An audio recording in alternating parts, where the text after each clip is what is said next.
Hey credit warriors, Credit Shifu here, and well, it is kind of exciting today because we finally have the official release, well, not quite the release, but the notification, the official announcement of the new Apple credit card, which is surprisingly called Apple Card. This is Apple Card, a credit card created by Apple, not a bank. So it's simple, transparent, and private. Apple released the news today at a keynote address in California, and basically everyone's talking about it. And so what it is like we've said in previous videos on this subject, it's issued by Goldman Sachs. It will be a Mastercard, and you can sign up for it through the Wallet app on your iPhone. Okay, now the card actually isn't out yet.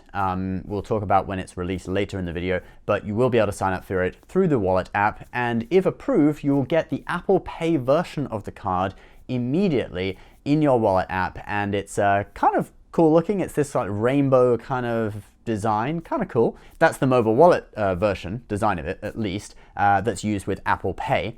Now, you might think to yourself, well, what if I'm going to a retailer that doesn't accept Apple Pay? Oh, well, Apple's thought of that too. But if you happen to be somewhere that doesn't accept Apple Pay yet, there's this. Titanium, laser etched, and no number. Nice. This is Apple Card. If you go to such a retailer where you do need a physical card, they will be sending you out through the mail this titanium card that has nothing but your name, a chip, and a little apple on it. It does not have a card number, CVV, or expiry date, or any of that, okay? Basically, you do have a card number apparently, but it's stored within your iPhone somewhere secret, okay? The physical card does not have any numbers on it, so it's just for making physical purchases at a cashier. If you're using the card in general, Apple obviously wants you to use it through Apple Pay. So it's simple, transparent, and private. And it's the only credit card designed to take advantage of the power of iPhone. It works with Apple Pay, so buying something is as easy as...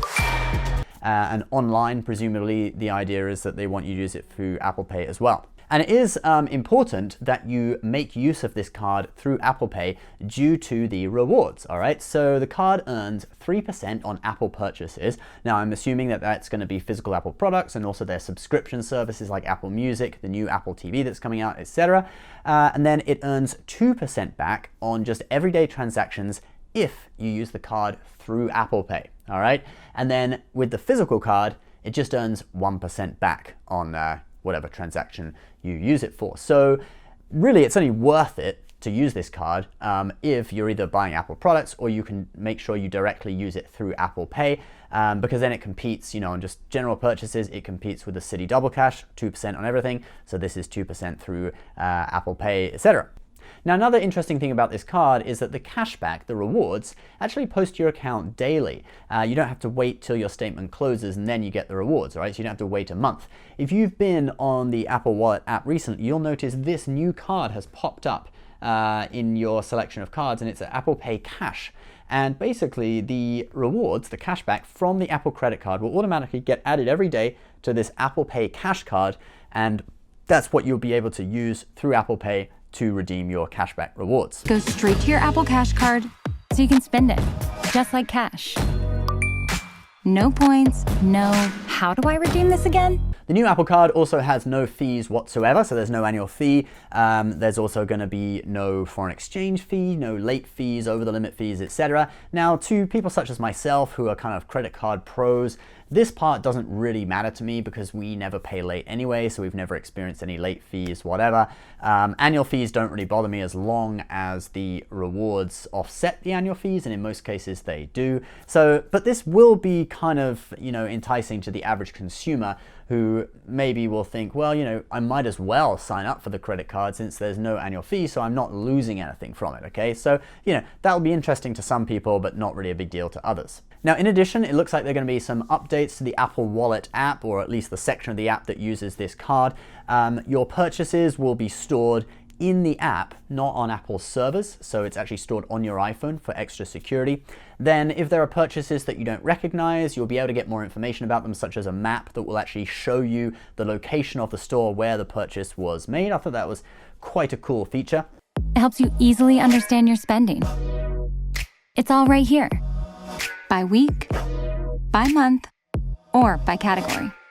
And if there's a transaction you don't remember, Apple Card uses maps to show you where it was. Like, exactly where.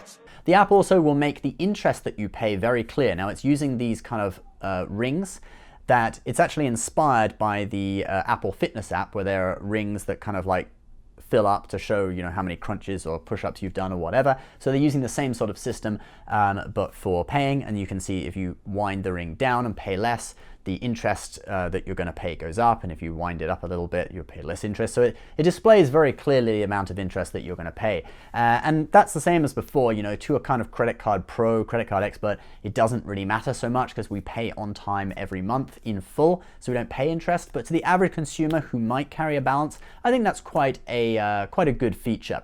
Another thing I also noticed in the app was that if you have a look here and you see the balance and then add that to the amount of credit available, you can see that the credit limit this person has is $10,000. I don't know whether that's roughly going to be representative of the standard credit limit on this, this card.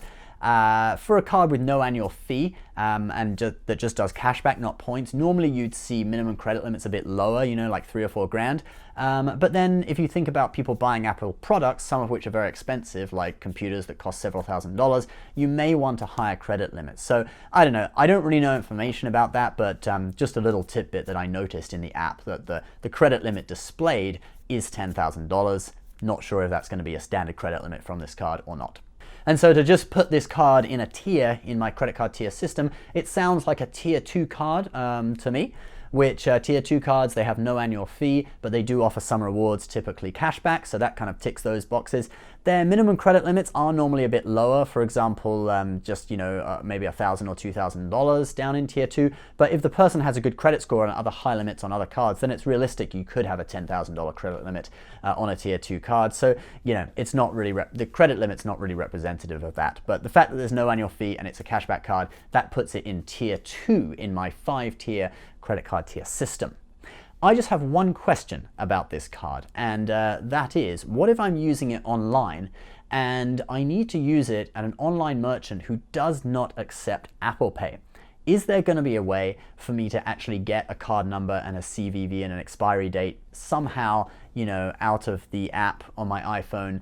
I've read a few articles about it. No one has, asked that question or talked about that issue. So that's something that's left me quite curious because from the look at it, you can only use it either at physical locations by using the chip or online or at physical locations using Apple Pay, but not online by just entering numbers. And not every website uses Apple Pay at the moment. So, quite an interesting question to ask. If anyone has the answer to it, leave it below. If I find out the answer to it, I'll leave a comment as well and pin it so everyone knows. Now, when can you apply for this card, you may ask? Well, it is apparently coming out in summer 2019. We said in a previous video they were going through like a beta testing phase with employees, offering it to employees, and it will apparently be available to the public in summer 2019. No concrete date is set yet, but it's only a few months away, 2 to 3 months, and you'll be able to apply for this card. What's my take on it? Well, I think for credit card enthusiasts who are more into booking travel and stuff with their cards,